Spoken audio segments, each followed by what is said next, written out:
key component is the Amphibious Corps, which specialises in coastal defence. Alright y'all, welcome back to Common Arms channel. Okay, so today we're checking out a video from the NATO YouTube channel. Now this one is titled Sweden's Impact on NATO, which I think is a really interesting topic. It's not one that there's many videos out.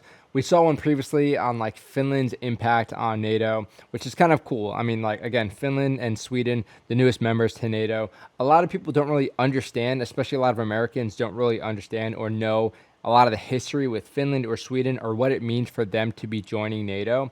And especially when you look at them geographically speaking, what it means to have more allies in that region, specifically being that co-located to Russia. I mean, especially Finland sharing a border with Russia. So it definitely means a lot. And for them, again, to join NATO, it means a lot as well. So videos like this are awesome because it gives us a better appreciation and understanding for what it means for them to join NATO and also what everybody brings to the table. Because although, you know, we're not necessarily making bases in Finland or Sweden, we're doing a lot of cooperation. We're strengthening those ties, those alliances, strengthening our understanding and cooperability, just working together. And, you know, of course, there's going to be maybe some equipment moving around. There's a lot of things to keep in mind, but also just what those countries bring to NATO by themselves is very important.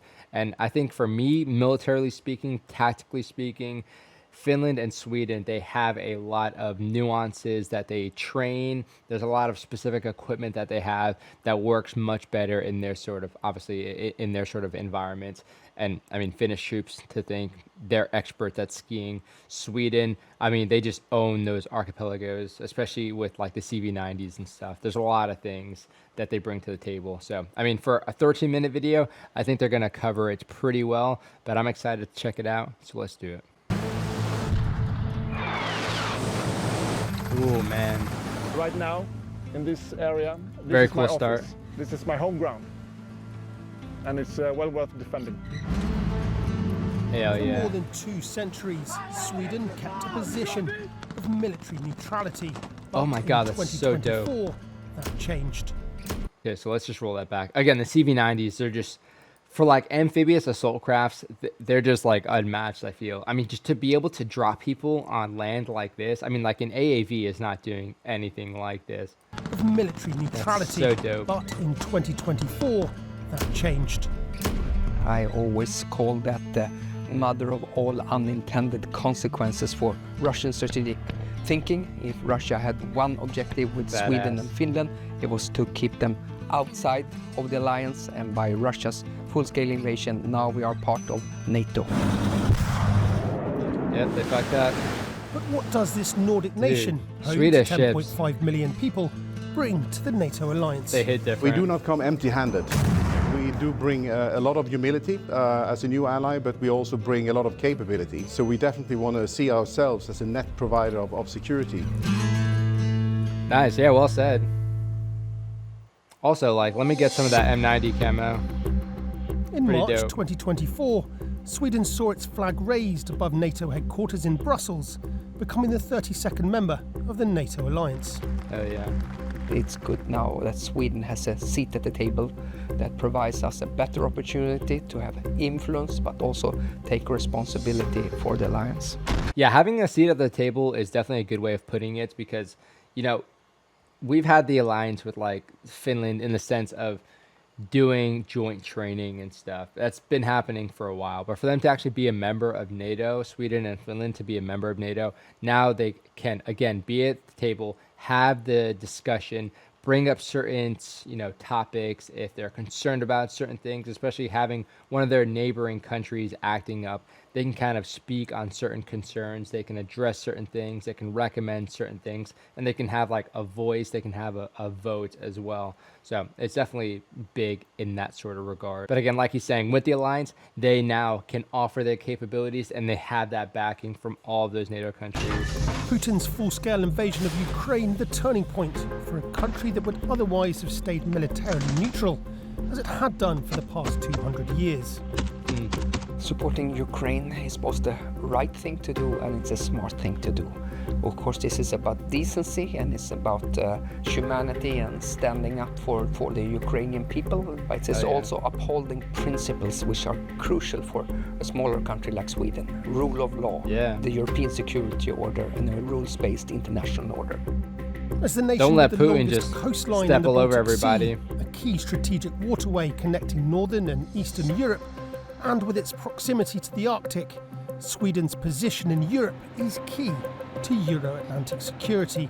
Leaning on the many years of close partnership with NATO, we have embraced a lot of the methodology that comes with standardization and building interoperability. We can now plan and work together, not as a unique entity, but as an integral part of NATO. He knows how to talk. Yeah, just being able to like have more of that experience. As a militarily neutral nation, together over the years, Sweden manufactured makes a its huge own difference. military hardware, which was adapted to meet the challenges of the country's unique terrain and climate. So before we start going into all this, like a lot of people don't really understand what it means to like work together as a military. So let's say like for me, I've worked with a lot of different militaries. For example, like I went to Romania, I've trained with them, the Bulgarians, the Brits, the Slovenians. I've trained with a lot of people. Like specifically with the Romanians, the equipment already is very different. They have RPGs, they have AKs, very different from what we have, you know, with our grenade launchers and our AT4s and our M4s.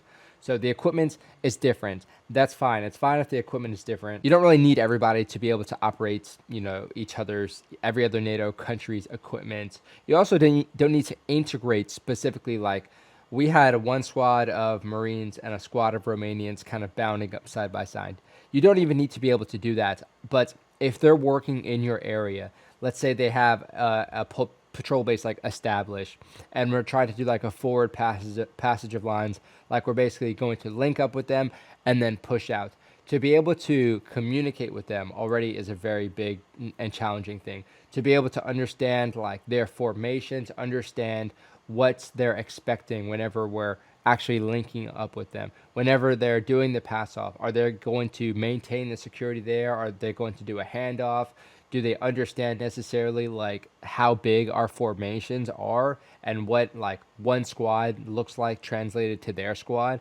Because if not, then there might be a big disparity in the personnel, because we might change out one of their platoons with one of our platoons and the personnel count might be very different, and all of a sudden we don't have enough people. Things like that. Just things that you need to understand with their tactics, their formations, and of course just their equipment, to be able to make sure that you're not dropping any sort of security and you can actually have this fluidity in these operations. So it means a lot to be able to have that experience and have that cooperation, so you can kind of understand that a little bit better. Over the years, Sweden manufactured its own military hardware, which was adapted to meet the challenges of the country's unique terrain and climate.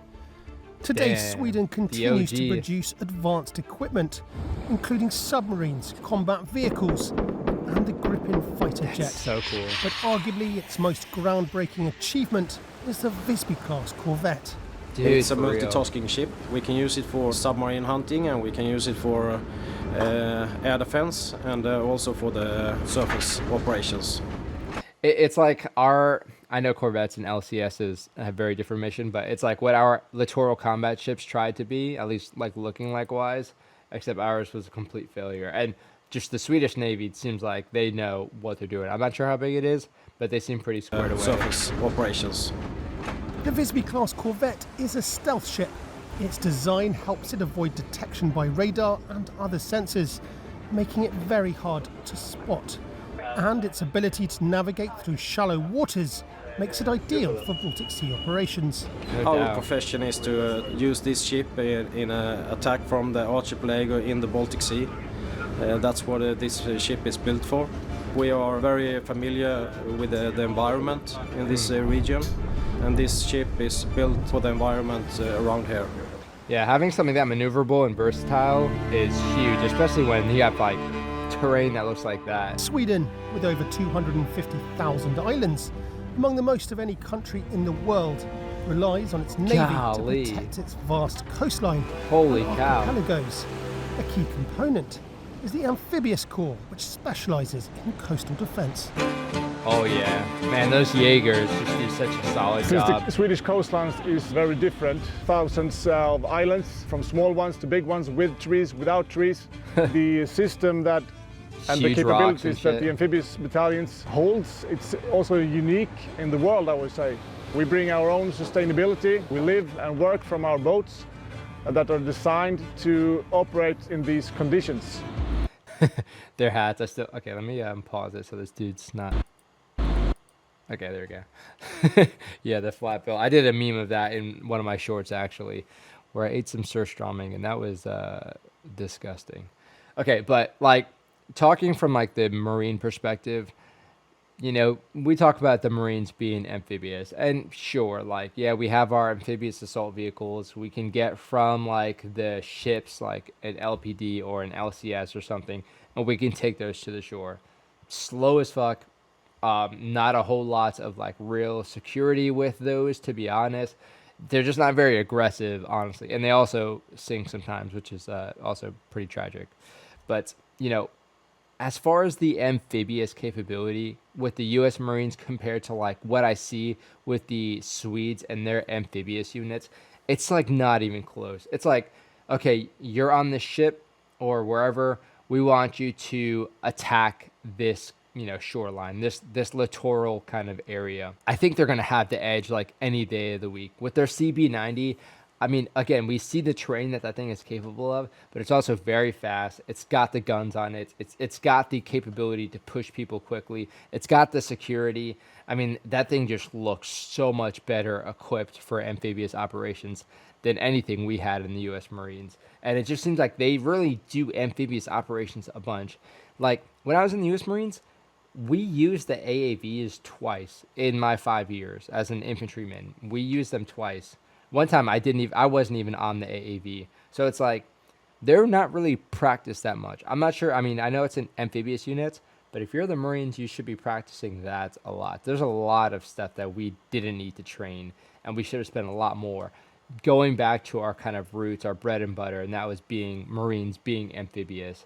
And they do it. They just seem to do it a lot better than we did.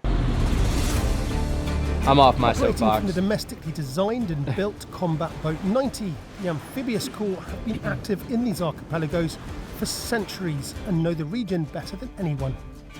Our main operation area is where the sea meets the land. Either it's an open coast or archipelago. We are designed to work on the water, gosh. below the surface, on land and in the air around the Swedish coastline. The scrims are nice too. It's cool that that's like a standard. Among it seems. Sweden's many islands, the most strategically important Damn. is Gotland, sometimes referred to as the Baltic Sea's unsinkable aircraft carrier. Its location, roughly halfway between That's funny. mainland Sweden and the Baltic states, Huh. is crucial for controlling military and economic movements and deterring threats to NATO territory. Damn. The Okay. Gotland Regiment plays a key role in safeguarding the island's security. Yeah, see, I've heard about the So unit, the but I didn't symbol, know Uh, how for strategic the it was. Battle Group Gotland and the Gotland Regiment is the ram. The ram Oh, Gotland. symbolizes strength and the will to survive Hmm. in harsh conditions on an island in the middle of the Baltic Sea. Oh, it's got the Glock NATO right here too. forces have long trained and exercised on Gotland, but Sweden's NATO membership now means that the island could become a hub for NATO operations and for monitoring Baltic Sea activity. Coming into That's gotta be NATO such a cool gives mission. opportunities to use Gotland as a hub for maritime operations, for logistics, and also different kinds of weapons systems which Nice. could provide aid, for instance, to the Baltic states. So it's a I mean, yeah, there's a good potential that you'll just have like maybe some extra weapons just kind of showing up there, maybe especially like some sort of defensive systems, not just for like where it is strategically, but for what it is strategically. I mean, to have that capability to defend itself would be pretty clutch. But again, being in a unit like this that's kind of there dedicated to safeguard this, that's got to be pretty cool. That's got to feel very important. could be a platform for long-range fires as well. Man, those Controlling Griffins are Sweden's so slow. 3,200 kilometres of coastline from the sea is crucial. but protecting it from the air is just as important. Sweden's Air Force includes its powerful Gripen jets, which are known for their agility, range, and ability to operate in various conditions. Plus, they just look So we scary always have as fuck. at least 2 aircraft in constant readiness for air police mission, or to identify, collect information, or to intercept an aircraft coming too close to NATO territory. So is that on It's more Gotland than as well? 200 aircraft, advanced radar systems, and a unique concept of air operations, which includes the use of civilian infrastructure such as highways for jet takeoffs and landings if the need arises. Yeah, that's Sweden's awesome. Air Force adds both capability and innovation to NATO's air defence. Yeah, we've seen that with Sweden and Sweden Finland. and So Finland's dope. accession to Very NATO smart. means a lot when it comes to geography. We can bring our situation awareness, our warning dude. concepts, and overall our knowledge of the situation in our region, and combine that with the other NATO alliance, which will really strengthen our situation awareness in the high north. Huge just flexing. Nice. Yeah, again, another very The important High job. North is a harsh and unforgiving environment, but operating effectively in extreme climates and rugged Damn. terrain Oh my demands God. specialised units. Located to the north is Sweden, the Swedish man. Army's Northern Tanking through Brigade it. is specifically trained in cold weather and Arctic warfare. No pun intended. During winter times we have almost no light, few roads on long distances, and often also in winter time we have the extreme cold, going below 30 minus. So that's a challenge, and His hair is we really insane. need to have the right equipment, and of course bringing the unit together, exercising, training in this environment. Yeah, oh my God. And like, I bring this one up a lot, but I saw Canadians and I saw them like training, running through tires and stuff. I'm like, seems a little goofy, like something you see in like a military camp. But to actually train to move through snow like this is huge. And that's kind of what they're doing. Like if the snow is a little bit too deep, to be able to kind of have the stamina and just muscle memory to move through snow like that. Because yeah, it'll kick your ass. I haven't operated much at all in the snow, like in a military capacity, but I gotta say, like that just, it tests your logistics for one, but it just tests your physical stamina by far, especially just like not wanting to drink any water. That's gonna be a very, very bad day for you if you're not drinking any water. I mean, it really takes so much out of you. So I have a lot of respect for somebody who just has to operate in this, especially if they're in like the Arctic Circle or something. Having to operate in that sort of environment. Other exercising, Gotta be training brutal. in this environment. The Norrbotten Brigade is equipped with tanks and combat vehicles specially designed and modified Oh, for nice. Arctic operations. Do you have like a designated marksman We rifle are or in something? the training field. We have just dismounted from a CV-90 combat vehicle, and my squad is taking terrain in a forward direction. With a personnel The of CV-90 1,500, is the brigade includes full-time soldiers, reservists also and awesome. conscripts, all Super bringing versatile. a diverse mix of skills and backgrounds from across Sweden and sometimes even beyond. I'm from Paisley, Glasgow in Scotland. I moved to Sweden when I was young, Really? when I was 6 years old, and I've grown up here, so Sweden has become my home, and makes sense to defend it. Hell yeah, dude. That's Joining dope. NATO, for me as an individual, it means that I get to help not only defend what has become my home country here in Sweden, but the country where I'm from as well, which is the United Kingdom. Nice. And so Yeah, that'd be funny as like a Scot just coming over to Sweden to do some training, and all of a sudden this dude has like the exact same accent as you. It'd definitely throw you off. I just like fuck with him. Like, oh yeah, I'm just really good at like Scottish impressions. And so I've learned a lot of things, and I've realised that if you have the right people beside you, you can do pretty much anything. But Sweden's contributions to Euro-Atlantic security go beyond air, land and sea. Damn, okay, now we're getting to Space spooky is something shit. that we utilize daily for communication, for weather forecast, for surveillance, Swedish wide Space range Corporation. of different areas where we actually are very dependent on space. Esrange Space Centre, located in northern Sweden, is a leading European space facility operated by the Swedish Space Corporation. No It kidding. supports satellite operations, rocket launches, and atmospheric research, making it a key asset for space and defence initiatives.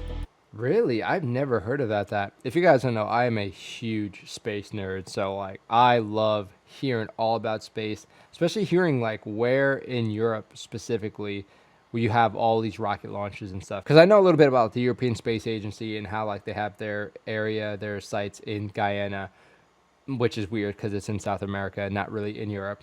But like to hear more about like where the rockets are launched from in Europe is always super cool, and I nerd out immediately. In Sweden, but I think also other countries in Europe have learned now what is happening in Ukraine. You need to have space assets that can see actually what is going on and what is to plan and be prepared.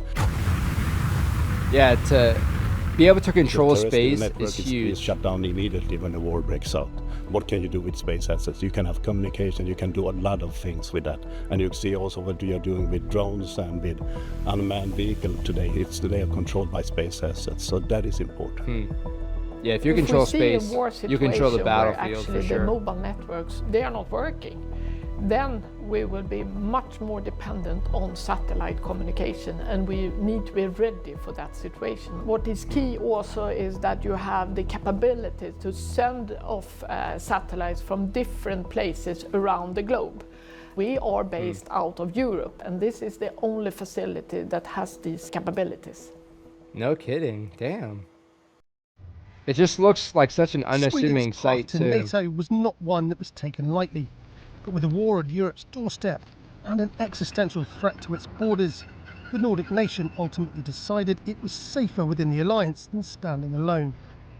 Strength that 32 allies bring together, both in terms of deterrence and of course also the operational capabilities to take up the fight if necessary, is absolutely convincing. And as Yeah, a I'd NATO love to member, fight alongside Sweden's him. contribution to collective Euro-Atlantic security in terms of experience, equipment and personnel, as well as its geographical location at the heart of Europe's north, means that in both the Baltic and the Arctic regions, NATO is better equipped to protect its populations against any external threat. Wowie, dude, what a shot. We have to understand that we are an To ally. take part in As that ally, you share blood would be and cool. solidarity. And by our accession into alliance, we are safer, but NATO is also stronger. And that makes me proud as a Swede. Fuck yeah, yeah. I 100% agree. I think like what it means to be like a country in NATO, to like really to just back each other, especially when you see everything going down. You know, it's nice to have the reassurance of having the security for having all these other countries backing you, but it's a big, not necessarily a big burden, it's a big responsibility for what it means to enact like Article 5 of NATO. If somebody else is attacked, now you're going to support them. It's not just, you know, everybody kind of wins because now you get, you know, backing from all these other countries. Now, if somebody else, one of your allies goes to war, you're jumping in with them and you're kind of, you know, fighting that fight with them. And that means a lot. A lot of people they kind of like forget that entire part of it. You know, it means a lot. It's not just a country who's like, oh, hey, I want some extra security because of all this stuff happening. No, it is a huge responsibility for them to make that call and say, hey, if anything happens, we're going to be here to support you. And for me, like as an American, for all of these like, you know, European countries just all over the world, for them to come and support us in, you know, a conflict, it gives me a lot of reassurances as well. Because again, I see how they train, I see what they're capable of, I see all the, you know, insane equipment that they have, the discipline that they have, the mindset that they have. For all of that to kind of back us as well, I feel very comfortable kind of knowing that. And especially with Sweden and Finland, I have only good things to say about their military. They seemed incredibly well disciplined. And although they might not necessarily have the budget to have like, you know, every infantryman tricked out with like all the newest stuff, like the mindsets, I mean, just like the physical fitness, how they kind of hold themselves as well, like the pride and stuff, I just get very, very encouraged seeing everything. So I'm always super excited to do these reaction videos because I get to kind of get that exposure. And it's so cool having reacted to a lot of Swedish and Finnish units before, and now knowing that they're a member of NATO, it's really cool to kind of understand what that means and know that all of those units that we were checking out are now supporting us as well, and we get to support them. So I definitely don't take that lightly because I really understand, having been in the military, especially being primarily like growing up in combat arms, I know what it means to kind of put yourself out there, put yourself in that danger, especially when you're going and you're helping out another country, you know, for whatever reason, whatever brought them into that conflict, that war, you're going to support them. And now you have this agreement that, you know, you're going to do what you can to help each other out. And I think that's like a pretty awesome thing for the world to kind of come together. You know, a lot of these countries, I think they said 32 now, to come together and kind of have that bond with each other is really an incredible thing in this kind of modern age. It sucks, again, kind of thinking about it, it's all militarily speaking. There's a lot of other cooperative agreements and stuff, not necessarily concerning just military stuff, but kind of understanding that, you know, a lot of military and conflict and stuff, it drives a lot of what countries do. So for us to kind of work together, I think it sets a really cool precedent, and I think it sets a solid precedent just in general for the world. But again, it's me talking, you know, as an American, I guess I potentially have kind of like a privileged perspective to kind of talk on this, especially being where we are geographically speaking. You know, it's pretty difficult for somebody to attack the United States. So I understand, like, if a NATO country is under attack, you know, we kind of have a little bit of that standoff, which again is why I kind of have that respect, and I understand I might be talking from like a privileged perspective. But this was a very cool video, gave us a lot of solid insight as to, again, what Sweden can bring to the conflict if, you know, Article 5 of NATO is enacted, but also at the same time, just kind of understanding their mentality coming into NATO. Again, it's not something to do lightly. It's something that hasn't happened for decades. There's been a lot of crazy things happening over the last few decades, and it's, you know, up to the point where now Sweden and Finland wanted to join NATO. So it's, again, it gives us a good appreciation and understanding of what it meant for them and why they were interested and motivated to kind of go and join the alliance. But I'd like to hear specifically from all the Swedes out there, especially if you are serving in the Swedish military, what it means for you, kind of what your impression was, you know, especially if you were in the Swedish military before Sweden was actually a member of NATO, kind of what that looked like, or kind of after you saw everything transpiring, specifically with Ukraine, what it meant to actually be a member of NATO, or if, you know, you didn't necessarily notice too much of a difference and you kind of just felt, you know, like that was the right thing to do all along, or, you know, otherwise. So I'd love to hear your guys' opinions on that specifically, because I think us in like other militaries, you know, again, a lot of people can kind of just press the easy button and assume, oh, you know, they're just trying to get the security, the backing from like the United States in case Russia decides to start crossing some other borders. It's easy to say that, but understanding like the mentality for kind of joining an alliance like that, it's pretty big. And this is like a pretty pivotal point in history when you're talking about NATO and those global military alliances. It's definitely a big deal. So kind of having lived through that, especially if you all served through it, I think, you know, it's kind of important to note how it felt and the kind of mindset associated with that. But hopefully you guys enjoyed the video. Hopefully I didn't ramble on too long. I think I was definitely rambling a lot there, but hopefully you guys enjoyed the video. That is it for this one. I'll see y'all in the next one.